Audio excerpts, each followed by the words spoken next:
साथ हेमंत कुमार। चलिए खबरों की शुरुआत करेंगे इस वक्त की बड़ी खबर के साथ। झुंझुनू के खेतड़ी से बड़ी खबर है, जहां पर कोलिहान खदान हादसे के मामले को लेकर बड़ी अपडेट है। इस हादसे की जांच के लिए कोलिहान खदान टीम पहुंच चुकी है। मैकेनिक और माइनिंग की टीम यहां पर जांच कर रही है और इसी के चलते बाहरी लोगों का प्रवेश आज रोक दिया गया है। टीम में अजमेर, उदयपुर के 4 बड़े अधिकारियों को शामिल किया गया है। सूत्रों के हवाले से बड़ी जानकारी सामने आ रही है। कोलिहान खदान के पास अन्य का प्रवेश रोका गया है। आज खदान में खनन का काम नहीं हुआ और मंगलवार को लिफ्ट का रस्सा टूटने से बड़ा हादसा हुआ था, जिसमें विजिलेंस टीम के मुख्य सतर्कता अधिकारी की जान चली गई थी। अन्य 14 अधिकारी घायल हुए थे, जिनका इलाज जयपुर में चल रहा है। ये बड़ी जानकारी इस वक्त की कोलिहान खदान हादसे को लेकर के बड़ी अपडेट है। जांच टीम खदान पहुंच चुकी है और लगातार अब जांच की कार्रवाई यहां पर की जा रही है कि आखिर किसकी वजह से यह हादसा हुआ, किसकी लापरवाही की वजह से हादसा हुआ, कौन जिम्मेदार इस हादसे का। ये तमाम पहलू जो हैं वो टीम खंगालेगी और इसके लिए अब बाहर के लोगों का प्रवेश यहां पर रोक दिया गया है। इस टीम में कई बड़े अधिकारी शामिल किए गए हैं। और चलिए अब बात करेंगे मिलावट के खिलाफ कार्रवाई की। प्रदेश में मिलावट के खिलाफ खाद्य विभाग का ताबड़तोड़ एक्शन लगातार जारी है और टीवी स्क्रीन पर इस कार्रवाई से जुड़ी 3 अलग अलग तस्वीरें हम आपको दिखा रहे हैं। पहली तस्वीर दौसा की, जहां पर 400 किलो नकली पनीर से भरी हुई पिकअप को पकड़ा गया है। दूसरी तस्वीर है अजमेर की, जहां पर खाद्य विभाग की टीम ने माकड़वाली में लजीज अफेयर रेस्टोरेंट पर कार्रवाई की है, जिसमें नॉनवेज सब्जियां, ग्रेवी, चटनी समेत लगभग 25 किलो सामग्री नष्ट की गई है। आप सोचिए कि किस तरीके से यहां पर खाना खाने आने वाले लोगों के साथ में नाइंसाफी की जाती थी, मिलावटी सामान उनको परोसा जाता था। और तीसरी तस्वीर है कोटा की, जिसे कोचिंग सिटी कहते हैं, जहां पर खाद्य विभाग की टीम ने 3 दिन में 48 नमूने लिए हैं। 5 किलो सड़ी गली सब्जियां यहां से फेंकवाई है।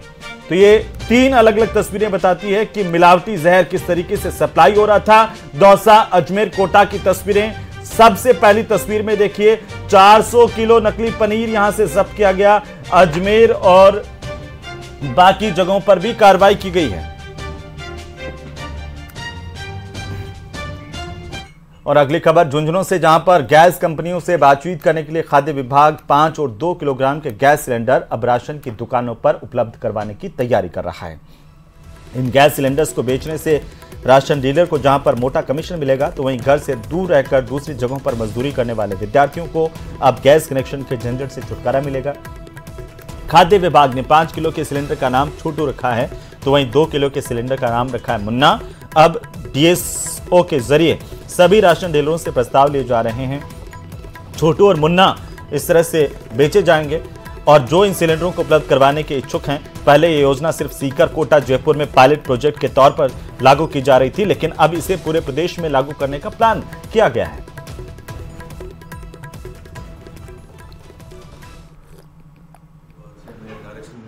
उचित मूल्य की दुकानों के माध्यम से 5 किलो और 2 किलो की पैकिंग के सिलेंडर वितरण की एक योजना आई है, जिसमें जो इच्छुक राशन डीलर हैं उनसे अभी हमने लिस्ट मंगवाई है प्रवर्तन निरीक्षकों के माध्यम से। जो भी उचित मूल्य दुकानदार इसमें इंटरेस्टेड है, उसकी लिस्ट हम बना के विभाग को भेजेंगे। अभी खाद्य विभाग से हमें डायरेक्शन मिले हैं कि उचित मूल्य की दुकानों के माध्यम से 5 किलो और 2 किलो की पैकिंग के सिलेंडर वितरण की एक योजना आई है, जिसमें जो इच्छुक राशन डीलर हैं उनसे अभी हमने लिस्ट मंगवाई है प्रवर्तन निरीक्षकों के माध्यम से। जो भी उचित मूल्य दुकानदार इसमें इंटरेस्टेड है, उसकी लिस्ट हम बना के विभाग को भेजेंगे। और अब बात करेंगे गुलाबी नगरी में आयकर विभाग की बड़ी कार्रवाई की। जी हां, जयपुर में आईटी विभाग ने बड़ी कार्रवाई की और सबसे बड़े बिल्डर्स ग्रुप पर आयकर विभाग ने छापेमारी की। आयकर विभाग की टीम ने यहां पर ग्रुप के 11 ठिकानों पर एक साथ रेड की है, जिसमें कई बड़े खुलासे होने की संभावनाएं जताई जा रही है। रिपोर्ट देखिए।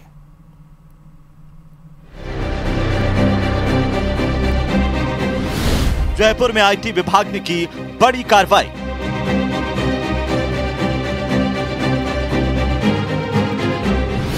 सबसे बड़े बिल्डर्स के 11 ठिकानों पर रेड।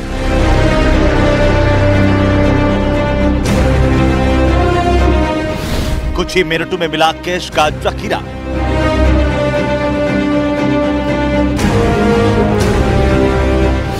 ताबड़तोड़ कार्रवाई, मशीनों से गिनती जारी।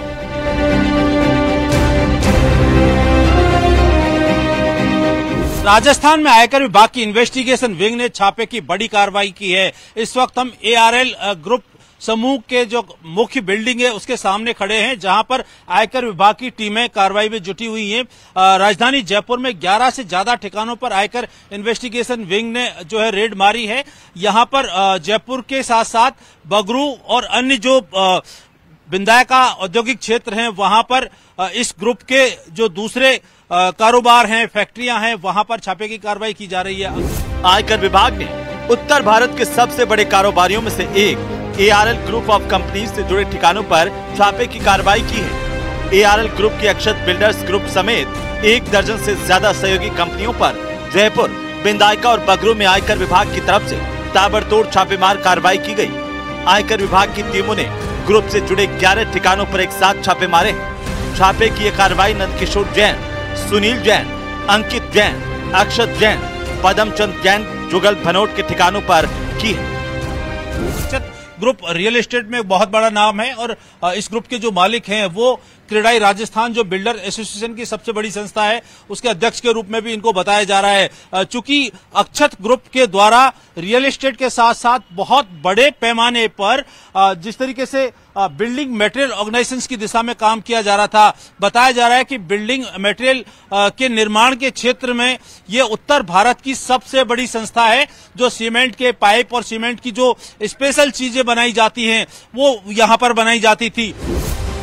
वहीं बिंदायका और बगरू में ग्रुप की फैक्ट्रियों, गोदामों और दफ्तरों पर भी छापे की कार्रवाई जारी है। ग्रुप के संचालकों ने अक्षत बिल्डर्स के नाम से बड़े पैमाने पर पॉश इलाकों में आवासीय योजनाओं के साथ साथ अंकित ब्रांड के नाम से बेशकीमती और अत्याधुनिक श्रेणी के सीमेंट पाइप, विशेष प्रकार की सीमेंट की 3 शेड्स के साथ साथ सभी प्रकार के बिल्डिंग मटेरियल का निर्माण किया जाता है। ARL ग्रुप की कंपनियों के बने सीमेंट के उत्पाद देश भर में सबसे ज्यादा खपाए जाते हैं। ARL और अक्षत ग्रुप है उसने बहुत सारी कंपनियां बना रखी थी जिनके जरिए कारोबार किया जा रहा था, जिसमें ARL इंफ्राटेक लिमिटेड कंपनी है, ARL फाइनेंस, ARL जो है अटलांटिक इंफ्राटेक नाम से इस ग्रुप की कंपनियां हैं। इसके अलावा ARL जो इंटर टेक लिमिटेड नाम से भी जो इस ग्रुप की कंपनियां हैं, अक्षत अपार्टमेंट प्राइवेट लिमिटेड के नाम से ये रियल एस्टेट का कारोबार करते रहे हैं। हम दिखाना चाहेंगे कि आयकर विभाग के साथ साथ जो राजस्थान की पुलिस की टीमें हैं लगातार इस छापे की कार्रवाई में सहयोग कर रही हैं और यहां पर तमाम तरह की छापे की कार्रवाई के लिए जो सहयोग किया जा सकता है वो यहां पर किया जा रहा है। छापे की कार्रवाई के पहले दिन आयकर विभाग को बड़े पैमाने पर कैश मिला है, जिसे गिनने के लिए नोट गिनने की मशीनें मंगवाई गई हैं। वहीं भारी मात्रा में टैक्स चोरी और अवैध कारोबार के दस्तावेज भी मिले हैं। साफ तौर पर यह पता चला है कि उत्तर भारत की सबसे बड़ी जो एक कारोबारी समूह जो बिल्डिंग मटेरियल के निर्माण के क्षेत्र में है उसके द्वारा इनकम टैक्स रिटर्न में भारी हेराफेरी की जा रही थी। जिस तरीके से उत्पाद का निर्माण किया जा रहा था और बाजार में जिन कीमतों पर बेचा जा रहा था उसकी तुलना में रिटर्न में इनको बेहद कम दिखाया गया है। रियल एस्टेट सेक्टर में बहुत बड़े पैमाने पर ब्लैक मनी का निवेश किया गया है। राजधानी सहित प्रदेश के कई वीवीआईपी इलाकों में, पॉश इलाकों में जो जमीनें खरीदी गई हैं, जो रियल एस्टेट में इन्होंने जो फ्लैट्स बेचे, जो आवासीय परिसर बेचे, वो ऊंची दरों पर बेचे, लेकिन रिटर्न में उनको बेहद कम दिखाया गया है। आयकर इन्वेस्टिगेशन विंग ने जो प्रारंभिक जांच की है उसमें तमाम सबूतों को जब्त किया है और अब छापे की कार्रवाई शुरू की है।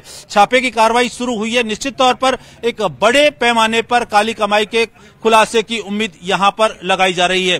कैमरा पर्सन मान सिंह के साथ राकेश शर्मा, न्यूज 18 राजस्थान, जयपुर।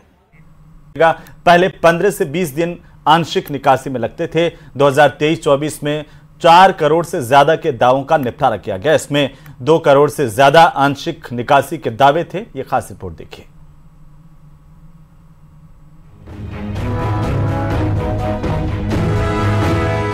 अब केवल 3 दिन में ही इलाज, बच्चों की पढ़ाई, शादी या खुद का मकान खरीदने के लिए अपने पीएफ खाते से तुरंत आंशिक निकासी कर सकेंगे। अपने 6 करोड़ से अधिक सब्सक्राइबर्स के ईज ऑफ लिविंग के लिए कर्मचारी भविष्य निधि संगठन यानी कि EPFO ने मेडिकल के बाद अब एजुकेशन, मैरिज और हाउसिंग पर्पस के लिए एडवांस क्लेम सेटलमेंट को लेकर ऑटो मोड सेटलमेंट की सुविधा शुरू की है, जिससे कर्मचारियों के खातों में विड्रॉल अमाउंट 3-4 दिन में ही आ जाएंगे, जिसके लिए पहले 15 से 20 दिन लग जाते थे।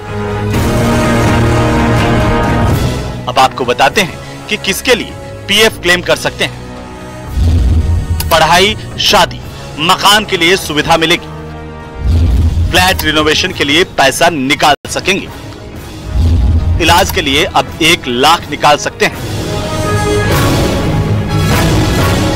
अब आपको बताते हैं कि आप कितना पैसा क्लेम कर सकते हैं। अगर आपने अपने पीएफ में 7 साल तक जमा किया है तो शादी, बच्चों की 10वीं के बाद की पढ़ाई के लिए कुल योगदान प्लस ब्याज का 50% हिस्सा निकाल सकते हैं। ये निकासी पूरे सेवाकाल के दौरान 3 बार की जा सकती है। घर की खरीद के लिए अगर 3 साल तक पीएफ में कंट्रीब्यूट किया है तो घर, फ्लैट, प्लॉट की खरीदारी या घर निर्माण के लिए कुल पीएफ फंड का 90% तक निकाल सकते हैं। इस सुविधा का इस्तेमाल पूरे सेवाकाल में सिर्फ 1 बार किया जा सकता है। 10 साल तक पीएफ में कंट्रीब्यूट किया है तो होम लोन के रीपेमेंट के लिए अधिकतम 36 महीने की सैलरी बेसिक डीए की निकासी कर सकते हैं। इसका इस्तेमाल सिर्फ 1 बार ही किया जा सकता है। तो चलिए अब हम आपको बताते हैं कि कैसे आप इसे अप्लाई कर सकते हैं। यूएएन और पासवर्ड का उपयोग करके ईपीएफओ पोर्टल पर सबसे पहले आपको लॉगिन करना होगा। ऑनलाइन सर्विसेज पर जाना होगा और क्लेम सेक्शन चुनना होगा। इसके बाद बैंक अकाउंट वेरीफाई करें, प्रोसीड फॉर ऑनलाइन क्लेम पर क्लिक करें। अब एक नया पेज ओपन होगा जहां पर पीएफ एडवांस फॉर्म 31 चुनना होगा। पीएफ के किस अकाउंट से आपको पैसा निकालना है उसे आपको चुनना होगा। पैसा निकालने की वजह, कितना पैसा निकालना है और एड्रेस भरना है। इस प्रोसेस के बाद चेक या पासबुक की स्कैन की गई कॉपी को अपलोड करना है। अब अपना कंसेंट देना होगा और इसे आधार से वेरीफाई करना होगा। क्लेम प्रोसेस होने के बाद ये एम्प्लॉयर के पास अप्रूवल के लिए जाएगा। सब्सक्राइबर ऑनलाइन सर्विसेज के तहत क्लेम स्टेटस देख सकते हैं।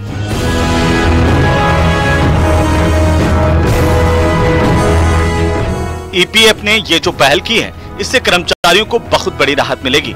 उन्हें मकान, पढ़ाई, इलाज के लिए लोन नहीं लेना पड़ेगा। Bureau report, news 18।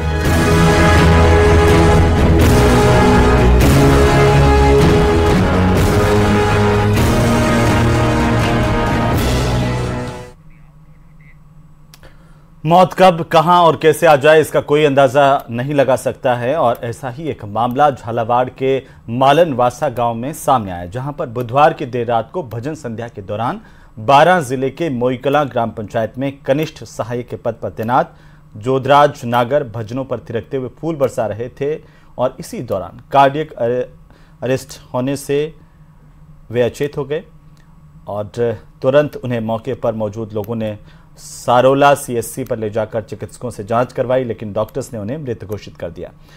तो वहीं मौत का लाइव वीडियो सोशल मीडिया पर अब वायरल हो रहा है। न्यूज़ 18 राजस्थान वायरल वीडियो की पुष्टि नहीं करता, लेकिन ये जो तस्वीरें सामने आई है वो चिंता पैदा करने वाली है कि किस तरीके से लोगों में एक के बाद एक हृदयाघात की जो स्थिति है वो बनती हुई दिखाई देती है और कई लोग इसी तरह से दुनिया से चले जाते हैं। ये तस्वीरें देखिए, एक आदमी जो नाच गा रहा है उसको अचानक से हृदयाघात होता है और इसके बाद वो सीधे जमीन पर गिरता है और उसकी मौत हो जाती है। तो वहीं आईसीएमआर ने खाने से पहले और खाने के बाद कम से कम 1 घंटे तक चाय या कॉफी से परहेज करने की सलाह दी है, क्योंकि इसमें टैनिन होता है जो शरीर में आयरन को ग्रहण करने की क्षमता को कम कर सकता है। भारत में चाय के दीवाने आपको हर जगह मिलेंगे। यहां पर चाय के शौकीन सिर्फ सर्दी में ही नहीं बल्कि बेतहाशा गर्मी में भी अगर आप भी चाय के दीवाने हैं तो यह खबर आपके लिए बेहद जरूरी है। चाय और कॉफी में ज्यादा मात्रा में कैफीन होता है जो शरीर के नर्व सिस्टम को इफेक्ट करता है। शोधकर्ताओं ने पूरी तरह से इसके सेवन के लिए मना नहीं किया, लेकिन फिर भी कैफीन की मात्रा से सावधान रहने की चेतावनी दी है।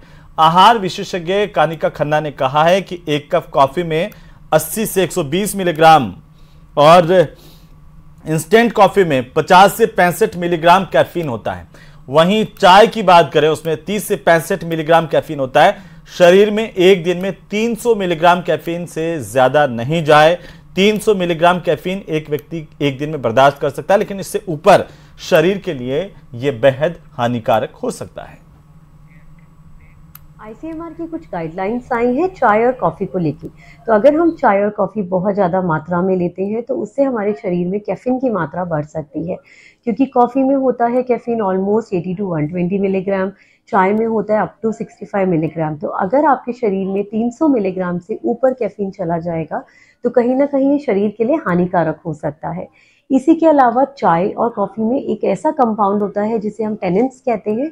वो टेनिन्स भी अगर आपके शरीर में जाते हैं तो वो आयरन के एब्जॉर्प्शन को हिंडर कर देता है, तो आयरन का एब्जॉर्प्शन नहीं हो पाएगा, जिस वजह से आपको थकान महसूस हो सकती है, हेयर फॉल हो सकता है, सिर में दर्द हो सकता है।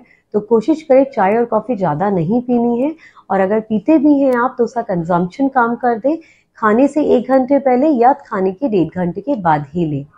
भारत की एक बड़ी आबादी चाय और कॉफी को बहुत ज्यादा पसंद करती है। अक्सर लोग खाने से पहले या खाने के बाद चाय का सेवन करते हैं और कॉफी का सेवन करते हैं, लेकिन अगर आप ऐसा करते हैं तो सावधान हो जाइए, क्योंकि ICMR की नई डाइट गाइडलाइंस में इसको लेकर चेतावनी सामने आई है और ऐसा बताया गया है कि ऐसा करना आपके स्वास्थ्य के लिए हानिकारक होगा। अब इसको समझते हैं कि ऐसा क्यों होगा। अगर आप चाय या कॉफी खाने से ठीक पहले लेते हैं, खाने के बाद लेते हैं, तो ये आपकी बॉडी में कई तरह की कमियां कर सकती है। जैसे इसमें टेनिन होता है, तो जो टेनिन है वो आयरन की मात्रा को कम कर सकता है और बहुत सारी डेफिशिएंसीज भी हो सकती हैं। और इसके ज़्यादा सेवन के साथ साथ आपको हाई बीपी की समस्या हो सकती है, हार्ट डिजीजेस हो सकती हैं, स्किन इन्फेक्शंस हो सकते हैं। ऐसा बिल्कुल नहीं है कि चाय और कॉफ़ी को आपको अपनी ज़िंदगी से हटाना है, लेकिन उसको मात्रा को जो है वो कम करना है, यानी 300 मिलीग्राम तक आप ले सकते हैं।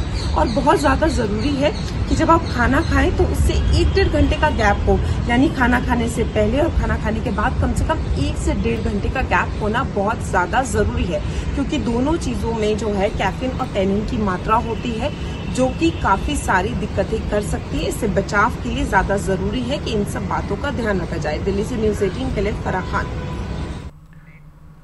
तो चलिए खबरों में फिलहाल वक्त तो चला एक छोटे से ब्रेक का, जल्द लौटेंगे, आप बने रहिए हमारे साथ। तो चलिए ब्रेक के बाद एक बार फिर से आपका स्वागत है। बीकानेर के रेलवे वर्कशॉप में काम करने वाले कर्मचारी वहां से निकलने वाले कबाड़ को कमाल में बदल रहे हैं, आप भी देखिए कैसे।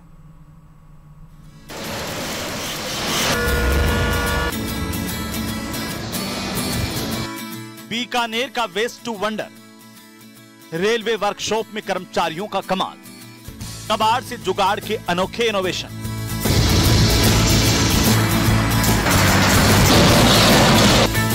कबाड़ से जुगाड़ के आपने कई उदाहरण देखे होंगे। कभी कोई कबाड़ से बाइक बना देता है, कभी मूर्ति तो कभी कार, लेकिन बीकानेर के रेलवे वर्कशॉप में कर्मचारियों ने कबाड़ से जो इनोवेशन किया है, जिसे देख आप अपने अचानक से उंगली दबा लेंगे।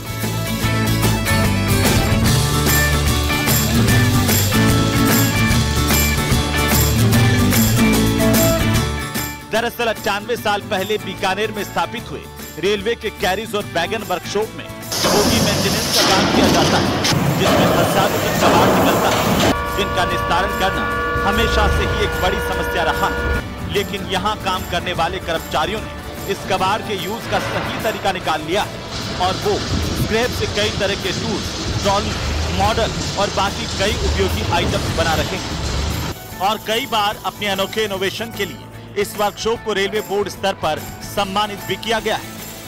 में कोचेज में काम आने वाली ट्रॉलीज का हम लोग मेंटेनेंस करते हैं। इस मेंटेनेंस के दौरान जब उन मटेरियल्स को और हर आइटम को वैगन के और कोचेज के चेक किया जाता है, तो मैं उसमें से कुछ आइटम क्वालिटी के हिसाब से रिजेक्ट होते हैं। उन आइटम्स को यूटिलाइज करते हुए हम कई स्क्रैप से उसको नई नई चीज़ें बनाते हैं। अपने इनोवेशन के लिए सम्मानित होने के बाद रेलवे कर्मचारियों को और भी मोटिवेशन मिलता है, जिससे वो और भी नए नए कई आइडियाज लाते हैं और कई उपयोगी जुगाड़ बनाते हैं, जिन्हें देखने वाले बस देखते ही रह जाते हैं। अभी तक इस रेलवे वर्कशॉप में 1.5 दर्जन से ज्यादा मॉडल और आइटम्स बनाए गए हैं, जिन्हें कई जगहों पर प्रदर्शित किया गया है। यहाँ पे काम करने के बाद में जो स्क्रैप जनरेट होता है, उससे हम वो सारी चीज़ें बनाते हैं जो हमें बाहर से खरीदनी पड़ती है, जैसे मटेरियल की ट्रॉलीज वगैरह हैं। तो इससे रेलवे का रेवेन्यू का फ़ायदा होता है। दूसरी चीज़ें हैं कि इन सब चीज़ों से जो आर्टिफैक्ट वगैरह बनाते हैं, इससे कर्मचारियों की प्रतिभा बाहर निकल के आती है। कर्मचारियों के इनोवेशन से वर्कशॉप में कबाड़ भी काम आ रहा है और लोगों को इनकी कला से रूबरू भी करवाया जा रहा है। न्यूज़ 18 के लिए बीकानेर से विक्रम जागरवाल की रिपोर्ट।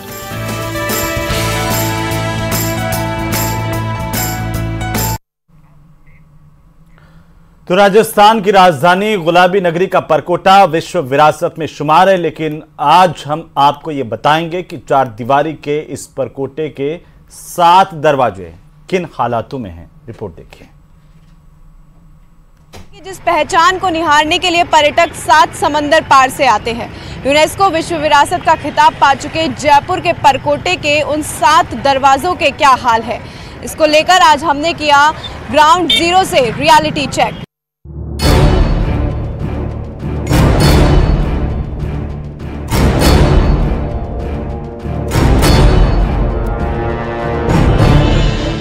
एक तस्वीर 1000 शब्दों के बराबर होती है।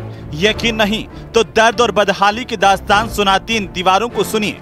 ये वो दरवाजे हैं जिनसे गुजरने के बाद ही गुलाबी नगरी का दीदार किया जा सकता था।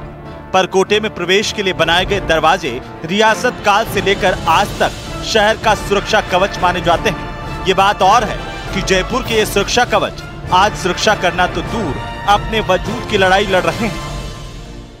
रियलिटी चेक में पहले दरवाजे यानी कि अजमेरी गेट पर इस वक्त मैं मौजूद हूँ, जहां मैं आपको तस्वीरों के जरिए बताऊंगी कि आखिर परकोटे में सुरक्षा कवच कहे जाने वाले दरवाजे अजमेरी गेट के क्या हालात है। और मैं आपको बता दूं, ये दक्षिण स्थित 4 दरवाजों में से एक मुख्य दरवाज़ा है जो कि